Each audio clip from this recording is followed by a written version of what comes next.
Olá, pessoal, boa noite, tudo bem? Aqui é a noite, né? Então, tô gravando esse vídeo agora depois da minha aula e tô com o assunto, o tópico bem fresquinho na minha cabeça, por isso eu queria aproveitar e gravar um vídeo falando sobre isso, né? Sempre nas terças-feiras, que eu dou aula terças e quintas, nas turmas de terça-feira eu tiro de 10 a 15 minutos para falar sobre o tema do mês. A gente conversa a parte da filosofia, a parte mais teórica, né, de como utilizar os conceitos da filosofia do yoga, especificamente os Yoga Sutras, que a gente vem estudando aí nos últimos tempos, né, nos últimos meses. Fala-se muito sobre como praticar esses conceitos, esses preceitos, essas ideias, colocar em prática no dia a dia, na nossa vida, utilizando a prática do yoga como base, como estudo, como observação e pegando o que a gente aprende no yoga, na prática e usando na nossa vida, com a base das escrituras, com a base da filosofia do yoga, especificamente os Yoga Sutras. Então esse assunto está muito fresco do mês agora, que é o autoestudo, o Svadhyaya. O autoestudo, ele é o quarto niyama. Os niyamas são as auto-observâncias. Primeiro grupo dos 8 angas, das 8 desmembros do yoga, divididos em 8, né? Os 8 membros. Os primeiros são os yamas, que são os valores éticos e morais, que é o primeiro conjunto, né, de preceitos que sustentam a base de tudo. E o segundo grupo são os niyamas. Depois que a gente tem os valores éticos e morais, a nossa relação com o nossa conosco e com o exterior, uma relação harmoniosa, respeitosa com o mundo, a gente começa a ter mais oportunidade de se auto-observar, que é o segundo grupo, os niyamas. E Svadhyaya, que é o autoestudo, está no quarto niyama. E a reflexão que eu queria deixar para hoje, né, que eu tenho falado essa semana, que está bem fresquinha aqui para mim, é que a gente precisa utilizar o tempo do autoconhecimento, porque essas práticas, elas acontecem quando a gente passa a observar mais nós mesmos, né? Então, o autoconhecimento, nesse sentido, é o momento que a gente tira da semana, do dia, do mês, um tempo da sua vida que você dedica a se auto-observar. No caso, esse mês, especificamente nisso, o autoestudo, a auto-observação, a autoanálise, né? Então, a gente utiliza esse tempo, no caso, o yoga é uma das ferramentas, existem também terapias, existe meditação, existem várias formas de você reservar um tempo para focar em você e se desconectar das demandas externas, dos compromissos, das coisas que demandam mais o externo, né? Que a gente tem que cumprir os papéis, muitos nos chamando para fora. O trabalho de olhar para dentro, ele acontece muito notoriamente quando a gente faz, principalmente o trabalho do yoga em específico, que é o meu trabalho, né? O yoga, a meditação. Quando a gente passa a se desconectar de fora e entra para dentro, a gente começa a perceber muito mais a nossa realidade interna, né? Então, a gente faz isso, na verdade, muito pouco. Por exemplo, eu tenho alunos que fazem aula uma vez a semana, outros 2, né? Que é ótimo, né? Melhor do que nada. Mas se a gente pudesse reservar todo dia, um pouquinho do nosso dia, pequenas pausas do nosso dia para fazer esse trabalho, meu Deus, né? Seria um crescimento, uma evolução até muito mais rápida. Porque quando mais tempo você se dedica a se auto-observar, mais você conhece a si. E mais conhecendo a si, você consegue perceber os seus gatilhos, consegue perceber as suas tendências, as crenças, consegue perceber mais o que te tira do prumo, o que te tira ali do seu trilho do caminhar, o que te desequilibra com mais facilidade, o que te desestabiliza com mais facilidade, quem que te desestabiliza com mais facilidade, né? Que você convive, tem pessoas que têm mais essa facilidade de despertar em nós, às vezes, as nossas sombras, situações, tudo que já veio acontecendo, né? Essa observação que acontece quando você olha para dentro. E como a gente passa muito pouco da nossa vida fazendo isso, porque a gente não é estimulado a fazer isso, né? E o meu objetivo aqui é isso, né? Estimular a gente a fazer isso, que eu acho tão importante, mas a gente não aprende isso na escola, né? A vida nos ensina muitas vezes a fazer isso na dor, quando as coisas já estão difíceis, né? Porque a gente é muito ensinado a cumprir papéis e atender às demandas externas, né? Então a gente faz muito pouco esse olhar para dentro, no geral. Então quando faz, ele se intensifica. E muito do que aparece são pensamentos aleatórios. Às vezes um pensamento vem uma tristeza junto, vem um sentimento junto com cada pensamento, te remetendo a histórias, te remetendo a traumas, a situações desagradáveis, que é o passado, né? Te remetendo a muito que já aconteceu. Ou os pensamentos, eles podem também te levar para o futuro, né? Ele traz essa ideia de uma visualização, de uma coisa que vai acontecer, de uma coisa que você deseja que aconteça, que você imagina o cenário, aquilo acontecendo, porque é isso que a mente faz, né? Ela nos leva para o passado ou para o futuro. Então, quando a gente para, respira, olha para dentro, seja um movimento mais olhando mais quieto, com o corpo parado, seja uma meditação em movimento, um yoga, um movimento, um esporte, uma atividade que vai fazer você adentrar você mesmo, né? As suas percepções, até a escrita é uma das formas também muito importante, profunda de autoconhecimento, escrever, né? Você reservar um tempo para colocar para fora aquilo que está na sua mente.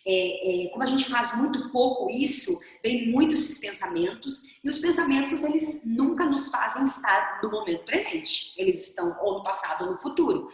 Mas o que a gente faz? Quando a gente se prioriza, né? Prioriza isso, se olhar, reservar esse tempo, mesmo que seja um pouquinho só do seu dia, a gente começa a perceber esse olhar mais acolhedor, um olhar mais respeitoso, um olhar mais de aceitação de tudo que aconteceu, de contentamento com o que já foi e com o que é, e diminuindo as expectativas do que pode vir a acontecer, do que vai ser, porque nós não temos controle. Então, um olhar mais de acolhimento, de aceitação, menos julgamento, crítica, e menos também buscar aquietar aqueles pensamentos, aquietar aquelas sombras que vêm, né? Porque como a gente faz isso, como eu falei, muito pouco, quando vem, às vezes vem também coisas muito negativas. Geralmente vem coisa difícil, porque a mente tem esse trabalho, ela tem essa tendência de nos puxar para as nossas sombras, para os nossos medos, para os nossos traumas, para as dificuldades que tivemos, né? É um padrão.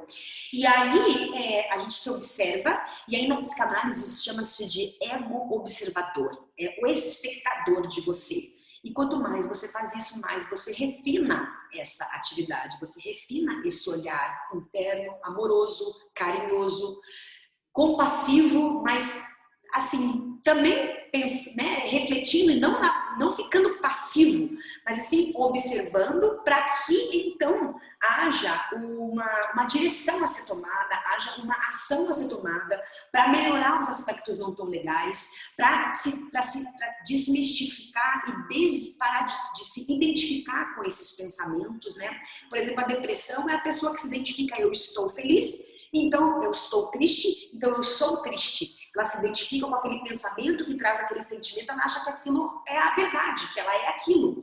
Uma coisa que aconteceu com ela, sei lá, 20 anos atrás, ela carrega com ela aquilo como se aquilo fosse vivido todos os dias, né?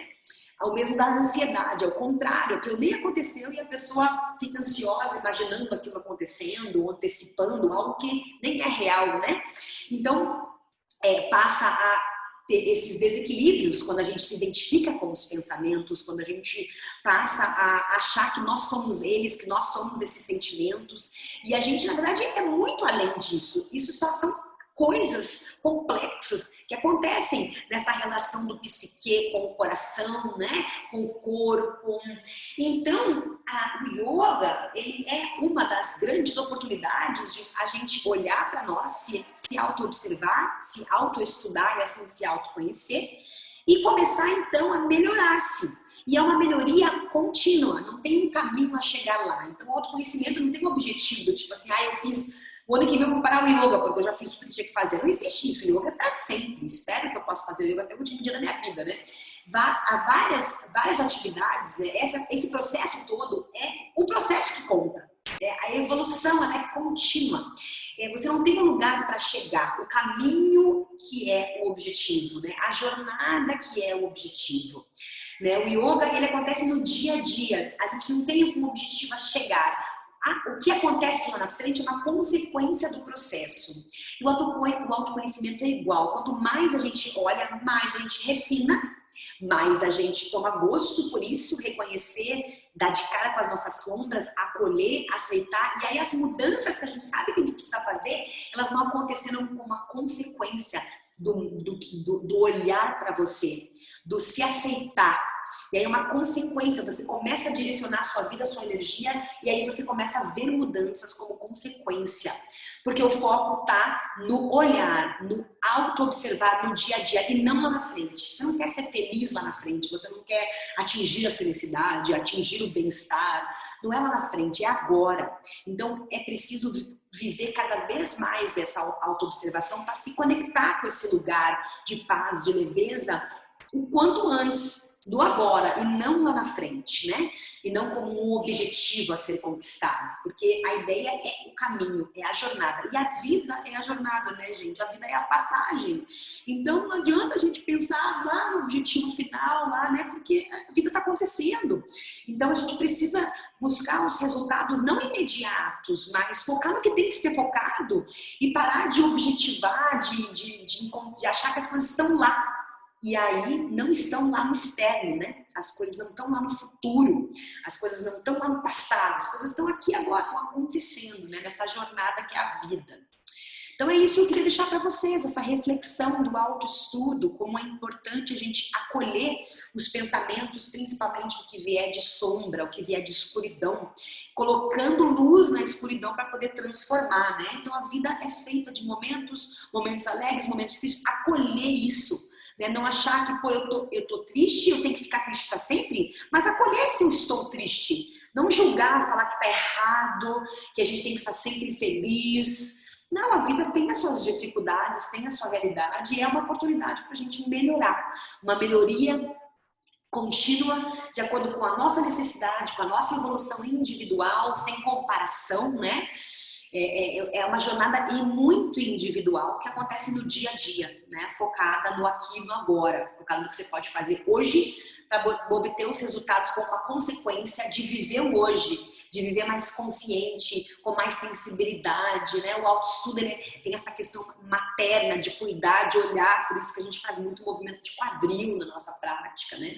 Pra gente poder focar no quadril e trabalhar essa energia mais maternar, de útero, de proteção, de cuidado, de acolhimento. E aí a gente se sente apoiado, se sente aceito e fica mais fácil fazer as transformações necessárias. É isso que eu queria falar para vocês. Espero que tenham gostado, né? Fiquem aí comigo pro próximo vídeo, pro próximo tema, no próximo mês. Até o nosso próximo encontro. Namastê.